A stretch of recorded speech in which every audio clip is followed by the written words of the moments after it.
From Wish TV and the All Indiana Podcast Network, this is the Business, Equity, and Opportunities Podcast with Scott Sander. Welcome to the Business, Equity, and Opportunities Podcast. I'm Scott Sander. On this episode, let's get started by meeting the June Minority or Women-Owned Vendor of the Month. We have a truly sweet industry focus, and we'll wrap things up with our success story. Every business is unique and has a target audience. If you own or manage a business, Circulus Digital Media can help you connect and grow your customer base with turnkey digital solutions that are nimble, offering best-in-class results, service, and support to reach a bigger customer base, allowing you to pinpoint a specific audience down to the smallest details. Get outside the city, the state, span the globe. Put Circulus Digital Media to work for you. Get started now at circulusdigital.com. That's circulusdigital.com. Nick Lunn is the owner of Cornerstone Construction Group, specializing in private, commercial, and government construction work. Cornerstone Construction Group, we started off as a civil construction company, and we've done a lot of work for several clients that you probably know of, such as NiSource or NIPSCO, Citizens Energy Group, the airport, Indianapolis International Airport, a lot of paving, concrete, erosion control. Well, we've evolved over time, and we've branched off into the vertical construction space, where we have great people that came aboard, such as Maurice Dunn, and he runs our vertical construction side of things. And we've partnered with different mentors in this industry, such as Shield Sexton, who've really helped us to really grow that area as well. But we've been in the business since 2013, roughly, and we've had a substantial growth, which has been exciting. A little fun and a little hurt sometimes, but it was well worth it. Winning this award is incredible. One, it's the city of Indianapolis. I was excited to be here in the city, growing my business and hiring great people in the organization. But more importantly, to be recognized by the mayor's office as being a diverse business of the month is huge. One, because we are a diverse business in general. When you look at our landscape, we have different cultures and different ethnicities and people that represent Cornerstone. When you think about Cornerstone, it's not Nick. Cornerstone is us. That's why we say in our office, together we win. So this award means a great deal to me, to be honored by the city of Indianapolis, especially with the diverse department that they have and that push, the initiative they have for minority and women-owned and veteran-owned businesses. I'm a huge proponent of that in this space. I started the company when I was in my garage, right? I literally had to borrow $2,500. I went to the junkyard and I bought 2 trucks. One drove and one I towed home, and one sat, and I kept it as a reminder to me that if you have enough persistence, enough tenacity, enough grit, and you keep the focus, the goal in the front of you, you can achieve whatever you want to achieve. Hence, today, we have grown tremendously, and being in this construction space and having mentors like a Shield Sexton in our lives, that helps us exponentially grow. And so business is great. I can't complain about it, even though sometimes I want to, but it's great. Business is great, and I really appreciate being in this space as well. So one of the things that I sit as an MBIC chair for Mid-States Minority Development Council, and one of the committees that I sit on, at least the one I chair, I'm a big proponent of the XB spend, right? Spending with other minority, women-owned, veteran-owned businesses. Why? Because it supports that fabric of our community. When you look at the fabric of our community, it speaks to what the business landscape should look like. And so for me to push that, not only with myself and what we've done here, but with other businesses. As a matter of fact, I just hired a demolition company out in Greenfield. We're preparing to build a 9-building facility. And I hired a woman-owned business to be the excavation company for that. Why? Because I believe in that fabric, right? Not only that, but I sit on a subcommittee also promoting XB spend. It's important that we support this initiative because I believe that if we all play together, it can help us all benefit together as well. So, and I believe that even with the mentorship, they also believe the same thing in regards to how the fabric of this works. I know I work with, one of my mentors is Matt Barnes, and he is a big proponent of seeing Cornerstone really take off. Not only Cornerstone, but several other companies that we work with currently. So I'm a huge proponent in regards to that landscape. Well, number one is my people, the folks that work here at Cornerstone. I mean, without them, I wouldn't be where I am. And don't get me wrong, I get up, I put my boots on, and I go to work just as much for my people. And then knowing that my people can go out to the communities in which we serve, in which we truly love to be in, and really put their hard work and their effort in. When I see them back in the project management room and they're going through projects that's in our community, really, that's a huge deal, right? Because I know that we're going to be represented on that specific project in that community. We like to hire the locals, right? Reaching out to people that maybe you've never been in construction before, and you're interested in learning project management, project engineering. As a matter of fact, I sat down with 2 young men on Saturday, briefly, and they have an aspiration to go to Purdue. They have aspirations to go to MIT. They have these different aspirations in our community. They just need that extra support. So with us being in the community, working, and being able to recognize that. As a matter of fact, I went to Tinley, and Tinley is a great school, and there's two students that we talked about and I talked to and talk about coming over here at Cornerstone as well, and they both want to be an engineer. So again, being in the community, not just our community here locally, which is Cornerstone, but our community at large. That's what makes a big difference for me. That's what warms my heart, to see this thing in action, like see it actually playing out. Sometimes it's surreal because I look back and I'm like, wow. I think even on Saturday, I think I was here at the office on Saturday, and I looked at the trucks and I said, wow, the mayor's going to be here. This is going to be incredible. He gets to see my trucks line up. Well, I remember when I only had the 2 trucks. One, remember, I towed it to my house, and one I drove. So now to have trucks that represent that diverse community, that says a lot. I don't know about anybody else, but to me, that brightens my heart. So. Carrie Abbott is the owner and founder of Newfangled Confections in downtown Indianapolis. Recently, she attended a convention of like-minded candy creators held in Chicago. We asked her for a confection convention recap. This is Business, Equity, and Opportunities. Industry Focus. I own a business called Newfangled Confections, where we manufacture and sell candy. And Newfangled Confections makes our signature candy called Friddle, a fudge-like brittle. And then also we acquired an existing company called The Best Chocolate in Town. So Newfangled Confections, then we make the candy Friddle, which has national distribution. And then also we manufacture chocolate for The Best Chocolate in Town. And we've got a little retail store on Mass Ave. Newfangled Confections is a member of our association, trade association, called the National Confectioners Association. So in short, we call it the NCA.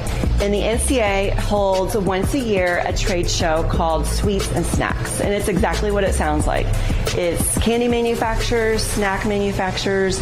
They're kind of all in one place at the same time to learn together, to meet up with one another, to see trends, and just hold meetings and just kind of see what the industry's doing. Well, I'm always overwhelmed when I go to this place because it's very colorful. It's lots of fun. I see my favorite snacks and treats there. But this year, it seemed like a couple trends that I noticed. Smaller packaging. It's really important now to have front of packaging signage like the ingredient labels. So that's sort of a demand. Better for you foods, meaning like vegan, specialty foods, gluten-free, keto. Those are really big trends. And also there seems to be like a kind of a Latin flavor spin on things. Pork rinds in America have been around forever, but in sort of Latin flavors, they're called chicharrones, that I'm learning myself, but they're called chicharrones, and they are spiced differently, sweet and salty. And then also a lot of snack and candy companies are going with churro flavors. So churro is simply cinnamon sugar. Really in the Midwest, I think it's kind of like restaurants where we're still, like Indianapolis, for example, we're still kind of a hub for a lot of chain restaurants to sort of test things out. So I think the same is with candy and snacks. Kind of our retail grocers, like the big chain groceries, if you go to their specialty or candy aisles, whatever you see there is either cutting edge and new, and they're looking for data from the Midwest, or it's the tried and true packaging, flavors, and brands. So the Sweets and Snacks trade show has been in Chicago for 26 years, and the exciting news is that Indianapolis is part of a 2-city rotation for this trade show starting next year, 2024. And Indianapolis will host 6 of the next 9 years, with sharing it with Las Vegas. It's a closed show, so it's closed to the public, but we're working on that. But it's a closed show as in the attendees. There's about 16,000 people that come, but the attendees are buyers representing stores, the brokers, and the distributors. So the exhibitors, 800 exhibitors or so, we basically bring our brands and wares and samples to attract the buyers, distributors, and brokers. So it's closed in that sense. The unique thing about Indianapolis is how it's positioned as opposed to Chicago is it's at the convention center, which is attached to a lot of hotels, and we do have a lot of tourism, even within our state. So Indianapolis will roll out the red carpet for this industry, and it can be confusing because everyone will see it just driving by to and from work. So the association is working on somehow to incorporate some element that will welcome the locals, and I have a feeling that will happen in the next 2 years. So we have been involved with the Sweets and Snacks show for many, many years. In the very beginning, I didn't even know what I was doing. I knew we were a viable brand to take national, but I really wasn't sure how. Years later, we know exactly how. We've reached distribution as far as every Barnes & Noble, regional Target, World Market, regional Kroger. We've been in every Ingles. We've just been in a lot of places that we're really proud of, but this is the one trade show where we can take Friddle, the product, our local Indianapolis brand. This is the one place we can take it nationally to get the word out and get it in front of people who might want to take it to their store in other communities. More and more women are becoming entrepreneurs. According to a study by Gusto, women started 49% of the new businesses in the country in 2021, and every indication is the numbers will be similar or stronger in 22 and this year. Business expert and author Marilyn Rockefeller speaks to the rise of women in positions of leadership in her new book, Mountain Girl, From Barefoot to the Boardroom. She talked with Lifestyle Live's Amber Hankins for this week's success story. This is Business, Equity, and Opportunities Success Story. And I am so pleased and honored to be joined by Marilyn right now. Marilyn, it's so nice to see you. Thank you so much for joining us.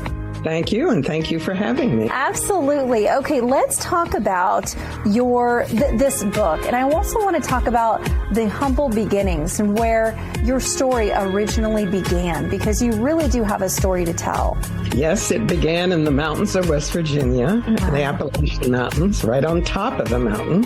And I lived with my grandparents for 9 years. My mother was off trying to build her career in education and couldn't afford, at that time, a babysitter. This was in the 40s, and it was at the very end of the Great Depression. It had lingered in the mountains, and there was a lot of poverty. But I was so fortunate to live with them. They were wonderful people, and they had a self-sustaining farm. So we were never out of food, and it never occurred to me that there was poverty.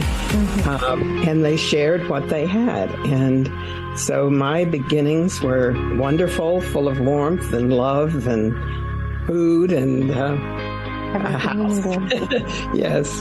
Absolutely. And I'm curious as to where your journey went from there. I am fascinated by the idea that you had zero business experience and have done so well for yourself in setting such an example for other women out there. Where did that life go from when you were young to where you are today? Where was that culmination of this is what I want to do? First off, it wasn't what I planned to do. I wanted to be a doctor.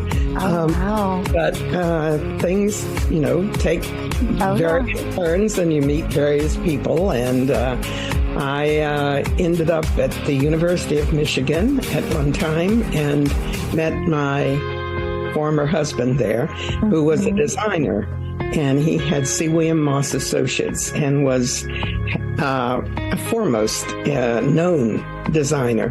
And he had revolutionized the tent market, coming up with a pop tent, which was lightweight, easy to put up, and didn't stink, and was very fun. And he went on to design different things, and I started working for him as just a receptionist.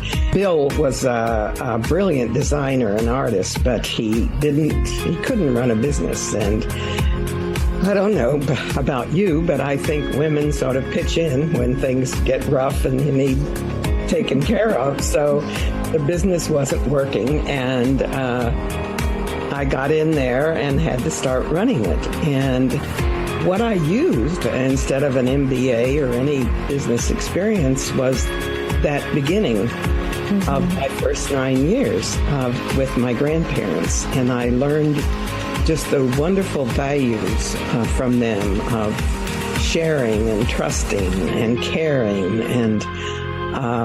and respecting people. And I just started running the company with those values and my intuition and intuitive feelings, and ended up with a very loyal, wonderful workforce. I had 164 employees, and we worked together. We all agreed on our mission statement, which was that each individual has worth and dignity, and I wanted to be able to give them the potential to reach their full potential. And so I did that with each one. I love that. And I would imagine that some of these stories are what we can expect in this book, Mountain Girl, From Barefoot to Boardroom. And I'm very curious, one of the part I wanted to ask you is you want to unlearn the idea that faking it is a negative thing, that you acted like you knew everything until you learned it, and that allowed you to build the confidence that you needed to succeed and to be respected. I love that line, and I think as women, we can learn so much from that. I hope so, because I know there's too much of the fake it until you make it, and I decided, no, that's not what I was doing. I had to fake it because I was running a company. I was the president and CEO, so certainly I had to start acting like one, right? Whether I knew what it was and what I was supposed to do or not. But that gave me the respect and the time to then develop myself and to learn and to take risks, but from mistakes, be sure and learn. Well, it has been such a pleasure speaking with you. Is there anything else that you would like to tell our viewers, especially the female viewers, in terms of entrepreneurship? Any other advice that you have for them before we leave here? I think women make great leaders of businesses because I think we have more empathy. And that is really important, that we take the time to get to know the employees, and I also think it's a position of a woman being a leader to make that business more socially responsible, in that you introduce the ideas of what domestic abuse is, and you take the time to take care of your employees, and it pays off. I mean, it made a very profitable company. So, and I'm proud of the way we did it. I'm proud of the way you did it too, and I think a lot of people could learn from you, Miss Marilyn. You are a leader and a true pioneer in every right. Thank you so much for being such a beautiful example of what it means to be a woman and a career woman all at the same time. I appreciate talking to you. Thank you. All right. Until next time, Marilyn, thank you. Our thanks again to all the contributors who joined us for this episode of the Business Equity and Opportunities podcast. We hope you found it enlightening, useful, and inspiring. You'll find more information about the show on our website, BEOshow.com. You can watch Business Equity and Opportunities Sunday mornings at 10 on Wish TV, or live stream it through wishtv.com. Each week we provide 7 full segments with topics ranging from how to get started and how to access capital to the day-to-day running of your business and questions about accounting and bookkeeping. We feature business news and trends and always share a success story from one of our contributors. Join Join us next time for more insights into the world of small business. Be sure to sign up for our Business Equity and Opportunities newsletter to get even more valuable, up-to-date information. And if you have any questions or you'd like to be part of our show, please email us. The address is BEO@wishtv.com. We'd love to hear from you. I'm Scott Sander. Thanks for listening. Watch the Business Equity and Opportunity Show on Wish TV and access all of our content and share it on demand anytime at BEOshow.com. You can find more podcasts from Wish TV on the All Indiana Podcast Network at allindianapodcastnetwork.com.